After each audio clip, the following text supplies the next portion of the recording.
Auto insurance can all seem the same until it comes time to use it. So don't get stuck paying more for less coverage. Switch to USAA Auto Insurance and you could start saving money in no time. Get a quote today. Restrictions apply. USAA. Explore the remarkable journey of Warren Spahn with me today. He's one of baseball's greatest left-handed pitchers who bravely served in World War II before dominating the major leagues. We're going to uncover Spahn's early days, his heroic military service, and his legendary baseball career. We're going to highlight his character, leadership, and enduring legacy, all on today's episode of Rounders, A History of Baseball in America.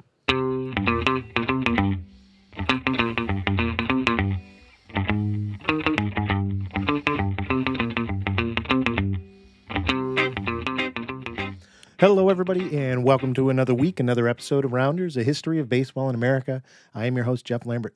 Thanks so much for joining me this morning. We're going to be talking about Warren Spahn, from the battlefield to the baseball field. This is a new series that I'm looking to start here on the show where we're going to profile baseball players that also served in our military.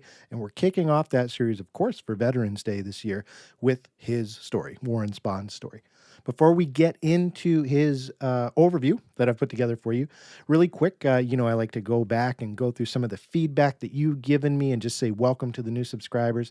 So first off, I didn't give you a poll last week for last week's episode about the Washington Senators. Couldn't really think of a good question to take a temperature on. So I don't have any poll feedback for you this week. But I did get some comments, and I appreciated them, each and every one of them. One I wanted to bring up was from Martin S., who left me a Facebook comment. And his comment was in regards to an episode that we did back in June about Bob Slaybaugh, the one-eyed pitching wonder was the title I gave him. Pitcher, with one eye who found success in Major League Baseball. He pointed out that in that episode, when I was talking about other players with vision issues who had played in Major League Baseball, he said, quote, "You mistakenly cited Dick Sisler as having eye problems. It was actually his father, George," end quote. You're 100% right on that, Martin. I went back and checked, and I got them mixed up. So thank you for pointing that out. I always prefer that you let me know. That way I can point out where the historical corrections need to be made because, we all want to make sure that we're learning the right way. So thank you for that. And if you want to check out the story of Bob Slaybaugh, which is incredibly interesting, I will put a link in the show notes to the episode if you want to go back and check that out. I also want to just take a moment to remind you, if you have not signed up for the free email newsletter that comes with the show, take a moment to do that. It's 100% free. I give you perks for just joining our mailing list. And some of that includes you get to join this community of baseball enthusiasts that we're building and growing daily. You get a new episode notification. Like when this comes out, you're going to get right in your inbox a link to this episode. And in addition to that, you're going to get photographs, videos, further reading links. It really helps you deepen your experience with the topic. And then as a third and most important bonus I give you, you get a free weekly bonus show called This Week in Baseball History. And that's where we look at the most significant events that occurred over the past 7 days, 100% free short podcast episode that you get just for signing up. If you're interested in doing that, you can go to rounders.substack.com to sign up. 100% free. We also have a free tier. I ask for $1 a month. $1 a week for paid subscribers, and you get even more perks on top of that, more saying where the show is going and the direction it's headed in. You've got 2 tiers. Why not start with the free one? Check out the link if you haven't already.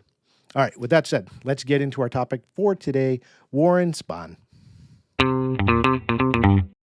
Warren Spahn is a name that carries significant weight in professional baseball history. And it's not just because of his remarkable achievements during his career on the field, but it's also what he did off the field with his willingness to serve his country during World War II. And that obviously has earned him the title of a true legend of the sport and as a citizen of this country.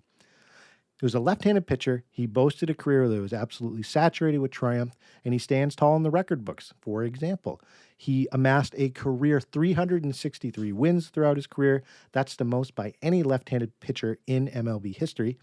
He played for 21 seasons for the Boston and Milwaukee Braves, and he was inducted into the Hall of Fame at the end of his career. And the rest of his stats rightfully back up that induction. I lay out all of them in our weekly newsletter, but just to give you a few quick ones, again, over 21 seasons, he had 17 All-Star appearances. He won the Cy Young Award in 1957. He pitched 2 no-hitters, He was inducted into the Braves Hall of Fame in Atlanta now. And of course, that Hall of Fame induction, many more stats to back up. But overall, we look at his career and we say he was successful on the field. But it was also that he put his life on the line for our country by joining the United States Army during World War II. And he was willing to trade his baseball mitt for military fatigues. And we're going to talk about how he got there. We're going to start off by talking about his early life and his baseball beginnings.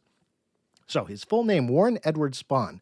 He was born on April 23rd, 1921 in Buffalo, New York. His father, whose name was Ed, he held several jobs, but he mainly juggled jobs between being a wallpaper salesman and, as you might have guessed, we see this in our Roots of Greatness episodes, his dad was really into baseball and played semi-professionally. So his father, Ed, introduced young Warren to baseball, helped him develop a love for it, and introduced him to the art of pitching, which he would become later on in life, obviously known for that particular position. Now, during this time, especially, and I guess maybe to some extent today, his father, Ed, knew that left-handed players in baseball had somewhat limited opportunities. So Ed took it upon himself as his son got interested in the sport to ensure that he was prepared no matter what. So he said, look, I'm going to teach you how to field. I'm going to teach you how to bat. But in case it doesn't work out for you as being a great fielder or a good hitter, I want you to know how to pitch. So Ed actually constructed a mound in their backyard, and he would intensively train Warren on all aspects of the game, but particularly on pitching. And he taught him how to, from a very young age, deliver both fastballs and curveballs. And Warren has said in interviews that his father would repeatedly say, quote, "You got to have control. Without control, you're nothing," end quote. Warren once stated in an interview with the Oklahoma City's Daily Oklahoman, great name, in 1998 that, quote, "He, my father, insisted that I throw with a fluid motion, and the high leg kick was part of the deception to the hitter. Hitters said the ball seemed to come out of my uniform," end quote. If you've never seen Warren Spahn's delivery, very interesting. I included a link in the newsletter so you can see his form. Very interesting. But that started at a young age because of his dad, his interest in pitching.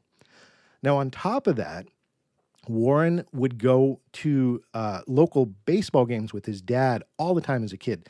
They would go to the local Buffalo Bisons games, which was the local minor league team in the area. And in particular, Warren took a liking to Buffalo's first baseman, whose name was Big Bill Kelly. And Big Bill Kelly was a former major leaguer, and he had served stints with both the Athletics and the Phillies. And he played for the Bisons for a long time on top of his professional league experience. And he carved his local legacy. He had 149 home runs for the Bisons between 1922 and 1930. Very popular player. Warren really liked him. And on top of that, Warren's father, again, Ed, had played semi-pro ball with Kelly and another Bisons player, one of their top pitchers, Charlie Lefty Perkins.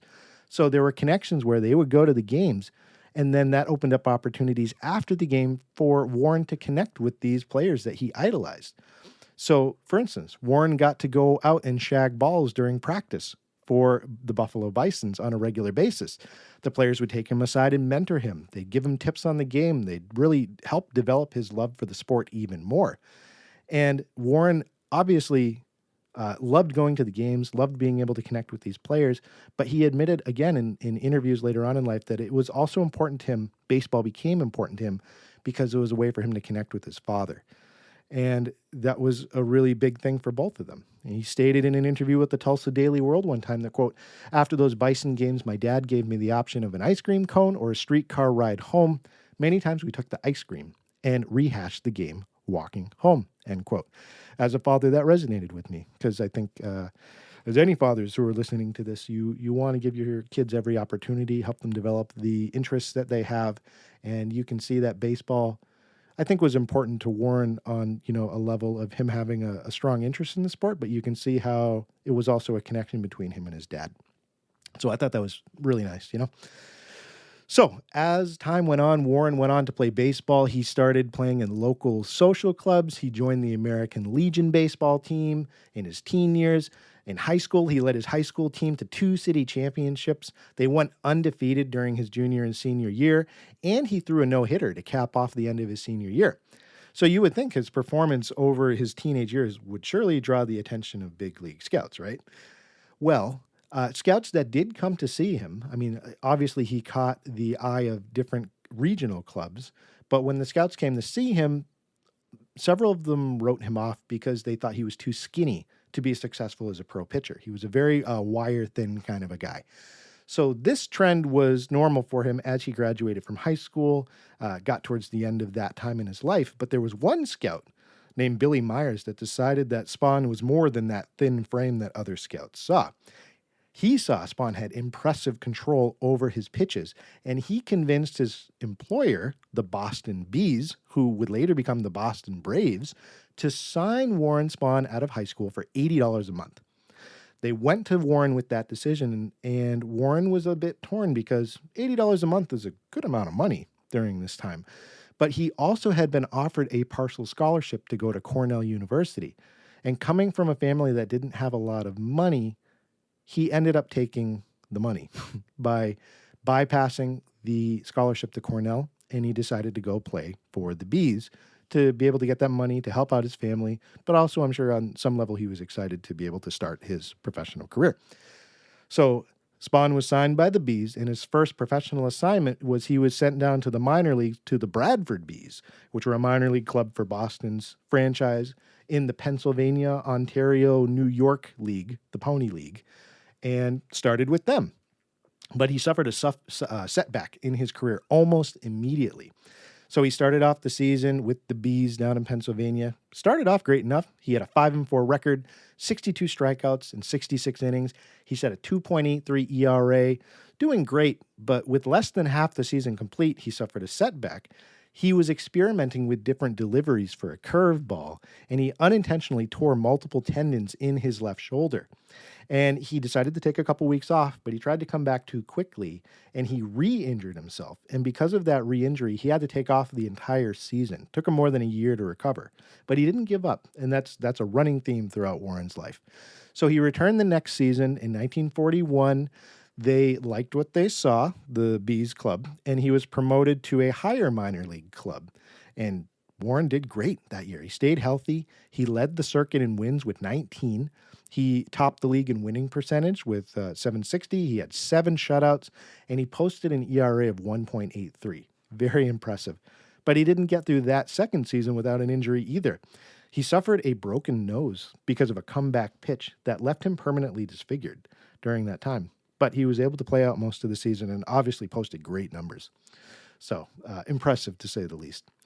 So he is looking great in the minors. Second year in, the Bees are really thinking, okay, it's time to bring this guy up, right?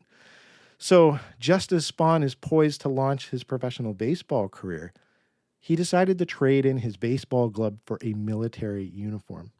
So less than a year after that second season with the Bees, where he posted those great numbers, he volunteered to join the United States Army on December 3rd, 1942, less than a year after the events at Pearl Harbor.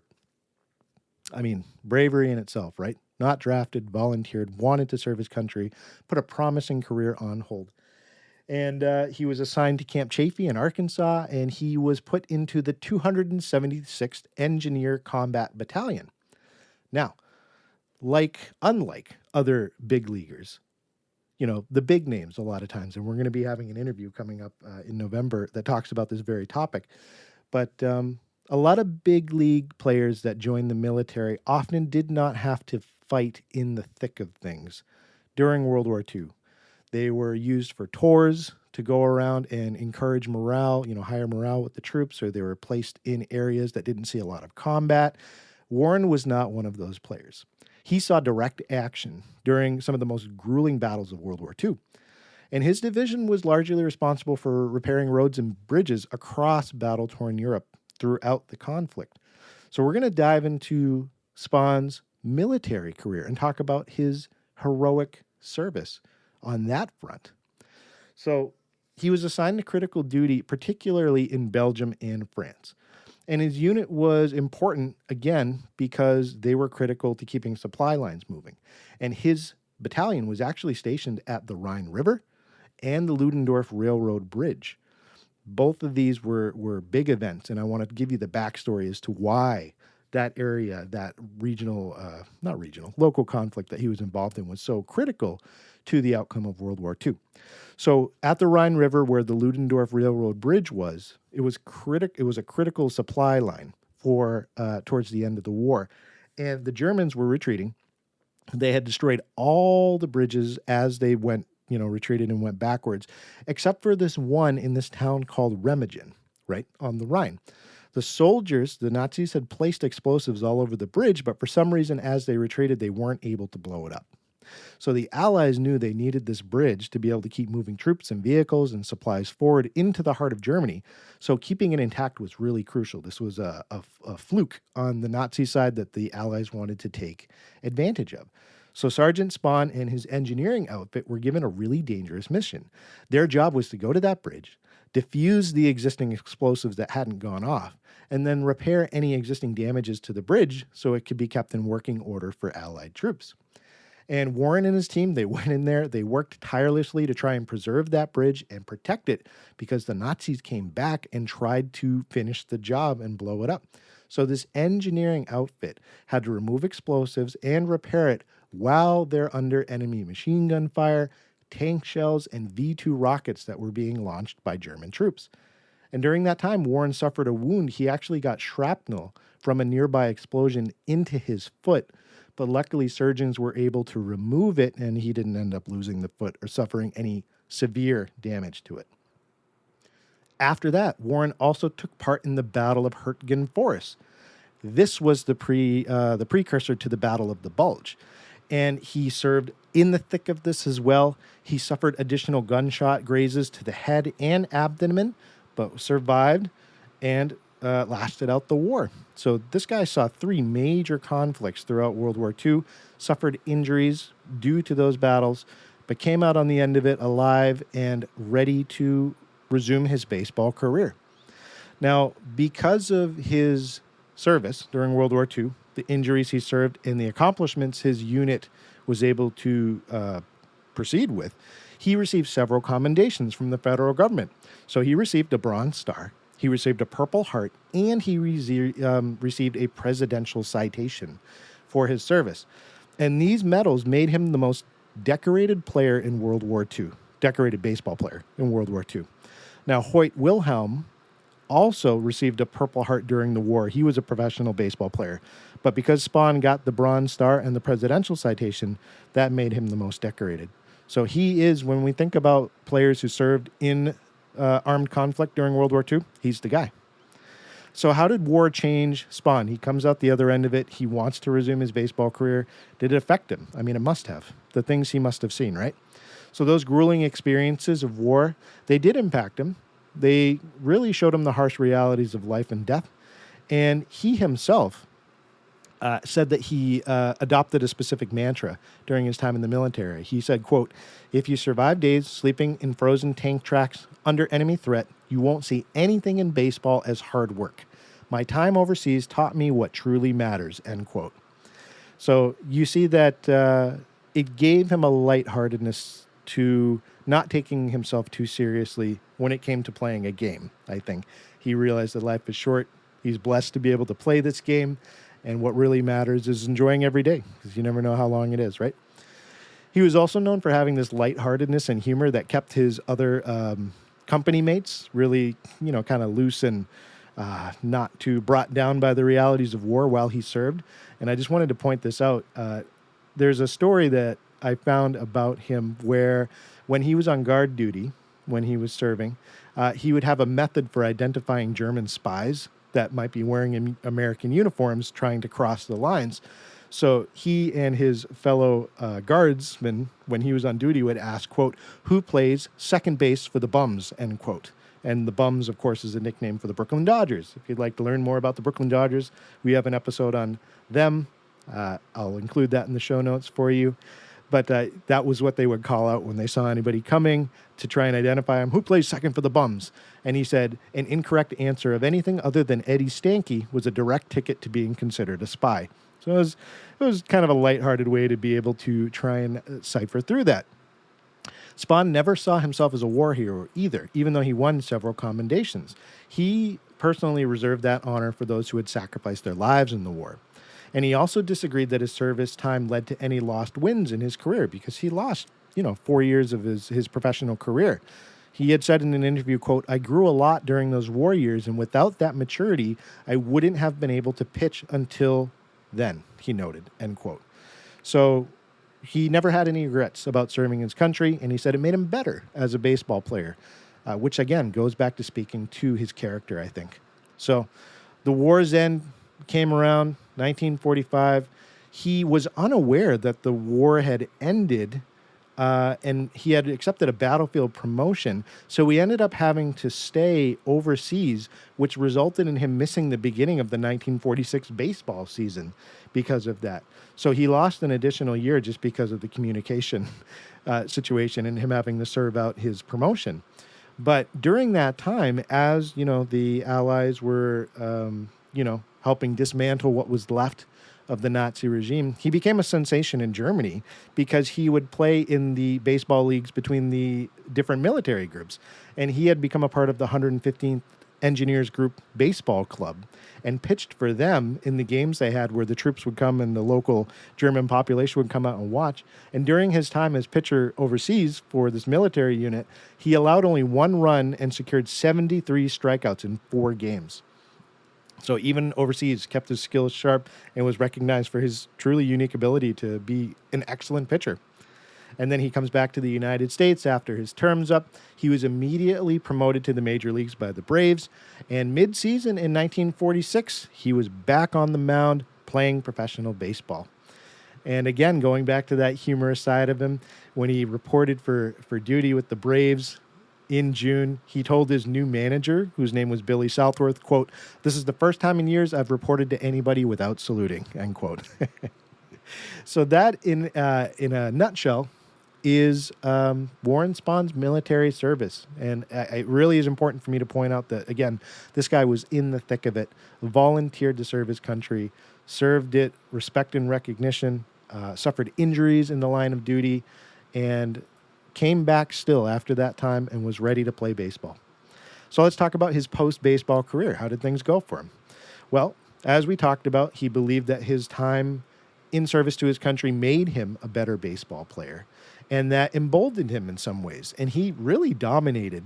He went into his prime after he came back from the war. So 1947, he finished out the 1946 season. If you look at 1947, that marks, I think, the real beginning of his major league career, because it never really started before he went. And he wouldn't retire until 1965, when he was 44 years old. So during that span, from 1947 to 1965, Spahn earned 363 wins, which was a record for left-handed pitchers, like we talked about. And he also led the league in wins 8 times and achieved 20 or more victories in 13 of those seasons. And every curve and throw that he threw during this time, especially for, big fans of the game, people that watched the team and baseball, really regarded Warren Spahn as a thinking man's pitcher. That was the title that was often given to him, because he was known for outsmarting his batters, and his pitching style became an inspiration for future players with that high leg kick. 2 of his most successful games were both no-hitters, and it showcased his extraordinary skill and control. So to give you an example, these 2 no-hitters, at 39 years old in 1960, he threw his first no-hitter against the Philadelphia Phillies. And the very next year, in 1961, he came back and threw a second no-hitter against the San Francisco Giants at age 40. And of course, later on in his career, still pitching to that level, goes back to showing how he approached the game and what a cerebral type of pitcher he was to be able to outsmart batters, even when maybe he had a little bit less on his pitches because of his age. So, as we said, 17-time All-Star. In 1957, he wins the Cy Young Award. He has his number retired by the Braves, and he's welcomed into their Hall of Fame, still there today. And then in 1973, he earned his rightful place in the Baseball Hall of Fame and secured 82.89% of the votes on the very first ballot, which is incredibly rare.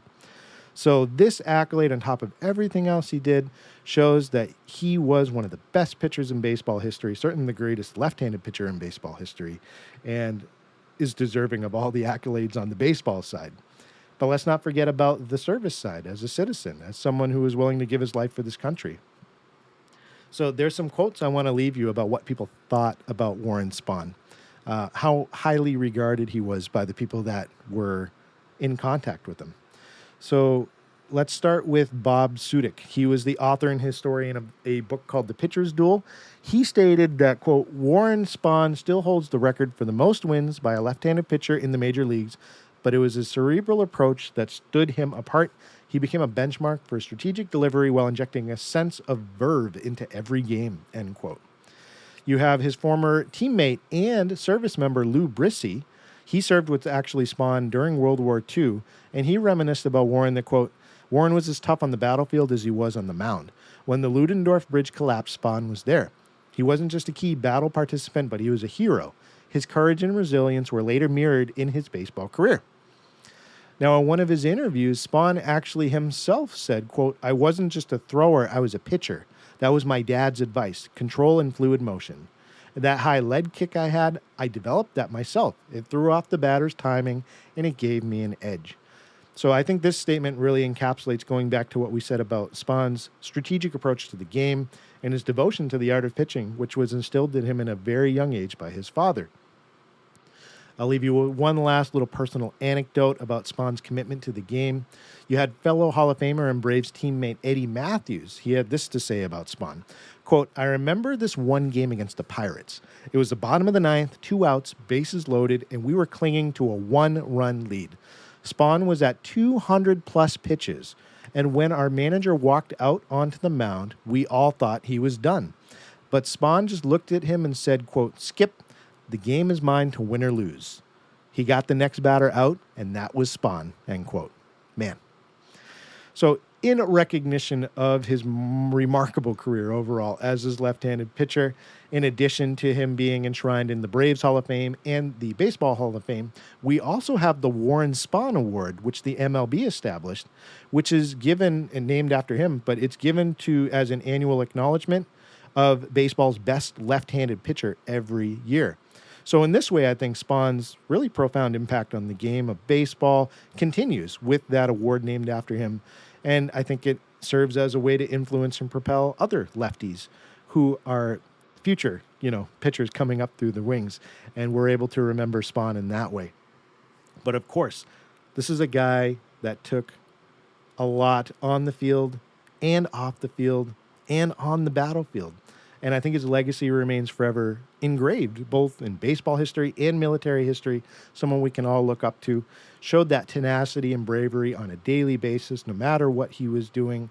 Showed resilience, showed strategy, and he showed this unwavering dedication to excellence. And that is why on this Veterans Day, we salute you, Warren Spahn. Folks, thank you for joining me for another episode. I'm encouraged to hear what you think about this new installment where we're going to be looking at players who served. Give me some feedback. Let me know what you think. If you haven't signed up for the free newsletter, please do it. rounders.substack.com. If you think you can swing $1 a week, help me grow the show. You can sign up as a paid member. Would love to have you do that. Overall, thanks for your time. Thanks for making this a part of your week. And as we always end the show, remember there are only 2 seasons, winter and baseball. See you next time.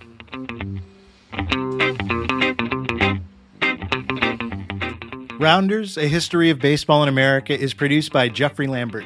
Our research assistant is Cass Silber. A special thanks to our starting 9 supporters, Nathan Halverson and Jack Wilson.